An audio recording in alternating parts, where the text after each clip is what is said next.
নমস্কার, কেমন আছেন সবাই? ডোগোমামার নতুন একটি ব্লগে প্রত্যেককে স্বাগত জানাই।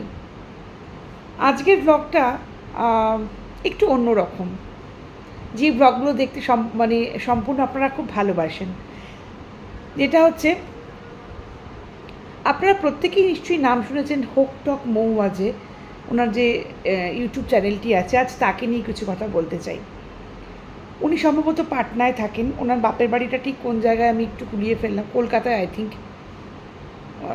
হতে পারে, বা অন্য কোথাও, রাঁচি হতে পারে, আমি ঠিক জানি না। বাট উনি থাকেন পাটনায়। বাট ওনার ব্লগ কিন্তু আমি প্রতিদিন দেখি, অ্যাটলিস্ট ফেসবুকে তো আমার ওনার ব্লগ আমি দেখি। উনি কিন্তু একদম সাদামাটা গৃহবধূ, যতটা উনি বলেছেন বা ওনাকে দেখেছি। আপনারা প্রত্যেকে হয়তো দেখেছেন প্রবাসী ঘরকন্যার মহুয়ার সাথে, মহুয়া কিন্তু এই মহুয়া হোকটক মহুয়া কিন্তু দুজনেই কিন্তু একটা কি বলবো, একসাথে একটা ব্লগ করেছিল। সেটা খুব জনপ্রিয় হয়েছে এবং সেটা আমরা দেখেছি। এই হোকটক মহুয়া যখন কলকাতা এই মেদিনীপুরে বাপের বাড়িতে এসেছিল, তখন মেদিনীপুরে গেছিলো এই হোকটক মহুয়া প্রবাসী মহুয়ার বাড়িতে। তো সেই ব্লগটি আমি দেখেছি। দেখুন, মানুষের মধ্যে যদি এই হৃদ্যতাটা থাকে না, তারা দুজনকে কেউ কিন্তু চেনে না। সূত্র একটাই, সেটা হচ্ছে আমাদের এই ইউটিউব প্ল্যাটফর্মটা, এই অনলাইন প্ল্যাটফর্মটা। এই প্ল্যাটফর্মে দুজনকে চেনে এবং দুজনকে পরিচয়। সেই ব্লগটা তো আমি দেখেছিলাম, অনেক নেগেটিভ কমেন্ট পড়েছে, কারণ সেখানে ওই মহুয়ার কাছে হোকটক মহুয়া, যেহেতু আপনারা প্রত্যেকেই জানেন যে ইলেকট্রনিক্স গ্যাজেট আমাদের দেশের বাইরে অনেকটাই দাম কম হয়, যেটা আমাদের এখানে অনেকটাই বেশি দাম হয়। যেহেতু প্রোডাক্টটা ওই দেশের, তাই ওখানে অনেকটাই কম দামে পাওয়া যায়। তাই তাকে সে টাকা দিয়েছিল সেখান থেকে সেই আইফোনটা এনে দেওয়ার জন্য। এটা অনেক দিন আগেকার ব্লগ, অনেক বোধহয় বছর 2 হয়ে গেছে। আমি ব্লগটি দেখেছিলাম, আমার মনে খুব দাগ কেটেছিল এই ব্লগটা, তো সেই জন্যই বলছি। তো তখন আমি দেখেছিলাম ওখানে অনেক নেগেটিভ কমেন্ট, হ্যাঁ দরকার পড়েছে বলে তুমি গেছো, কোলাবোরেশন করতে গেছো। কোলাব আজকালকার দিনে কেউ করে না বলুন তো? প্রত্যেকে করে। আর সেটা যদি দুজনের তরফ থেকে ভীষণ মিউচুয়ালি হয় এবং দুজনের কাছে যেতে চায়, কথা বলতে চায়, আলাপ করতে চায়, তাহলে সেখানে প্রবলেমটা কোথায়? সবসময় সত্যকে ভীষণ সুন্দর করে মেনে নিতে হয়, তাহলে জীবনে অনেক সমস্যাই সুন্দর সমাধান হয়ে যায়। আমরা মানুষরা সেটাই পারি না করতে। সেটা করতে গেলেই নানা রকম কিছু বলে ফেলি বা নানা রকম কিছু সমালোচনা করে ফেলি। আমার কিন্তু খুব ভালো লেগেছিল এই দুই মহুয়ার একসঙ্গে ব্লগটা দেখে। দুজনই একটা গৃহবধূ এবং দুজনকে বুঝতে পেরেছে কোথাও, তাদের কোথাও মনের ওই সুতোটা এক জায়গাতেই। মহুয়ার খুব কমেডি ভিডিও করেন এবং ভীষণ সুন্দর স্ক্রিপ্টের উপর ভিডিও করেন, কিন্তু পুরো ফ্যামিলি নিয়ে ভিডিও করে, যেটা আমি প্রতিদিনই দেখি।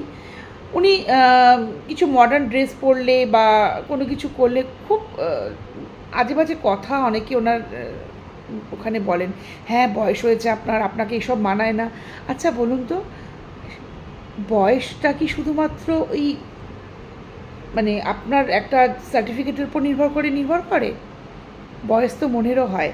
আর মনের বয়সটাকে কেউ যদি খুব কমিয়ে রাখতে পারে, সেটা তার কোয়ালিটি, সেটা তার দোষের নয়। বুড়ো তো একদিন আমরা হবই, সেটা তো দেখুন, সেটা কালের নিয়মে বলুন, সময়ের সাথে সাথে আমরা প্রত্যেকে বয়স হব। আজকে আমার যা বয়স, আজ থেকে 10 বছর আগে তো আমি তার থেকে অনেক কম বয়সে ছিলাম। তো আমি যদি মনে করি আমার 10 বছর বেড়ে গেছে বলে আমি নিজেকে একদম বৃদ্ধ মনে করব, আমি এটা করতে পারবো না, আমি ওটা করতে পারবো না, জীবনে সব কিছু ট্রাই করা উচিত। কারণ দেখুন, জীবনে প্রেমে থাকাটা খুব ভালো, নাহলে পরবর্তীকালে তো আপনাকে ফ্রেমেই থাকতে হবে। আর সেই ফ্রেমটাতেও আপনি থাকবেন কি না সেটা আপনি ডিসাইড করতে পারবেন না, ডিসাইড করবে আপনার বাড়িতে যারা থাকবে তারা, আপনাকে ফ্রেমে বাঁধিয়ে ঝুলিয়ে রাখবে কি না। এখন তো সেটাও রাখে না অনেকে। তাই যতদিন জীবন আছে ততদিন প্রেমে থাকুন, ভালোবাসায় থাকুন, নিজের মধ্যে নিজের মতো করে। তাকে নিয়ে সমালোচনা প্লিজ করবেন না, বরং তাকে আরও উৎসাহ দিন জীবনে বেঁচে থাকার জন্য। কারণ আমরা কোনো মেন্টাল অ্যাসাইলামে যদি কোনো দিন যাই না, চোখ দিয়ে জল বেরিয়ে যাবে। কিছু মানুষ তাদের স্মৃতি হারিয়ে ফেলেছে, কিছু মানুষ বাঁচতে ভুলে গেছে, কিছু মানুষ মনে করতে চাইছে কিন্তু মনে করতে পারছে না, কিছুটা সময় সে হারিয়ে ফেলেছে। তার পেনটা কোথায় আজকে আপনি সুস্থ মস্তিষ্কের হয়ে সেটা বুঝতে পারবেন না। তাই সময় যতই যেরমভাবে বলে যাক না কেন, সময়কে সব সময় আমাদের দাম দিতে হবে। বয়স হচ্ছে তো কী হয়েছে, আমার শাশুড়ি মা এখন যা সুন্দর পরিপাটি করে সেজেগুজে উনি বেরোন, আমার ভালো লাগে ওনাকে দেখে। এটা একটা ইন্সপিরেশন। আমি কিন্তু কখনো বলি না কেন উনি সাজছেন, কেন উনি হাতে ভ্যানিটি ব্যাগ নিয়ে। আমার মা কিন্তু পারবেন না, কারণ আমার মা না ওই জীবনভাবে বাঁচিয়েনি কখনো। আমি আমার মাকে শেখাতেই পারিনি যে মা ভালোর মধ্যে বাঁচতে শিখতে হবে। কেউ তোমাকে ভালো হাতে করে নিয়ে এসে দেবে না, ভালো তোমাকে নিজের মন থেকে বার করতে হবে। আমি যদি মনে করি আমি ভালো থাকবো, তাহলে এন্ড অফ দ্য ডে আমি ঠিক ভালো থাকবই। আর ভালো থাকাটা একটা আর্ট, সেটা সবাই পারে না।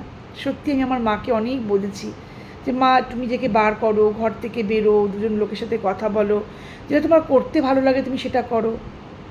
আমার শাশুড়ি সেটা করতে পারেন। এই জন্য আমার শাশুড়ির এত বয়স হয়ে যাওয়ার পরও এত ফিট, মানসিকভাবে কোনো ট্রমা নিয়ে ওনার ভীষণ ভালো আছেন। আমার শ্বশুরমশাইও তাই। ওনাদের দেখে আমি এই ইন্সপিরেশনটা তো পাই যে ওনারা এই বয়সেও এত সুন্দর থাকতে জানেন। এই থাকতে জানাটা একটা আর্ট। সর্বক্ষণ চিন্তা করে কি হবে, ভগবান এখানে যেটা লিখে দিয়েছেন এর থেকে বেশি কিছু হবে না। তাই কাউকে দেখে ঈর্ষা না করে তাকে এগিয়ে যেতে সাহায্য করুন।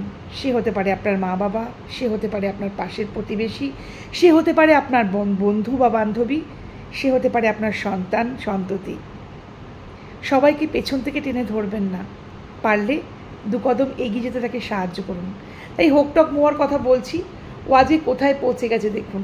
ওকে কত লোকে কত খারাপ কথা বলে, কিন্তু ওর কাজটা কিন্তু ঠিকভাবে করে যাচ্ছে এবং ওর পরিবার ওর পাশে আছে, প্রত্যেকে পাশে আছে। তো মহুয়া, তুমি যদি আমার এই ব্লগটা দেখো তাহলে তুমি প্লিজ একটা লাইক